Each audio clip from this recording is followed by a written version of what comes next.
बिस्मिल्लाहिर्रहमानिर्रहीम। अस्सलामु अलैकुम वरहमतुल्लाहि वबरकातुह। हदीस आप दड़े के साथ हाजिर है आपका दोस्त इकबाल अख्तर। प्यारे दोस्तों, आज की हदीस हमने सुनन इब्न माजा से मुंतखब की है, जिसमें ये फरमाया गया है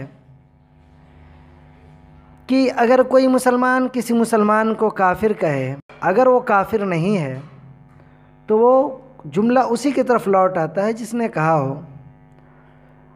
हम अपने रोज़ाना के बातचीत में, रोज़ाना के मामूलात में अगर गौर फ़िक्र करें तो हम अपने मुसलमान भाई को बात बात पे ऐसे कितने कुफ्रिया अल्फाज से उसको नवाज देते हैं और हमें मालूम भी नहीं चलता।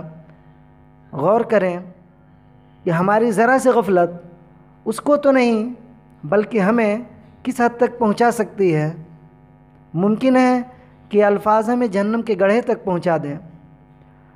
हदीस समात फरमाए, सुनन अबी दाऊद अव्वल किताब सुन्नह बाबुन अद्दलील अला ज़ियादतिल ईमान व नुक़सानिही। हदीस नंबर 4687।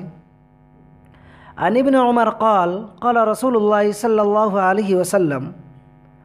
हज़रत अब्दुल्लाह बिन उमर रज़ी अल्लाह अन्हुमा कहते हैं कि रसूलुल्लाह सल्लल्लाहु अलैहि वसल्लम ने फरमाया, अय्युमा रजुलिन मुस्लिमिन अकफर रजुलन मुस्लिमन, कि जो मुसलमान किसी मुसलमान को काफिर करार दे,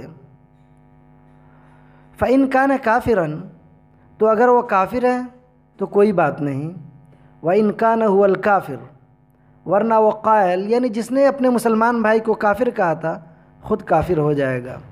सोचें कितनी बुरी वईद है। अल्लाह ताला हम सबको सही समझ अता फ़रमाए और ऐसे अल्फाज कहने से बचाए। आमीन।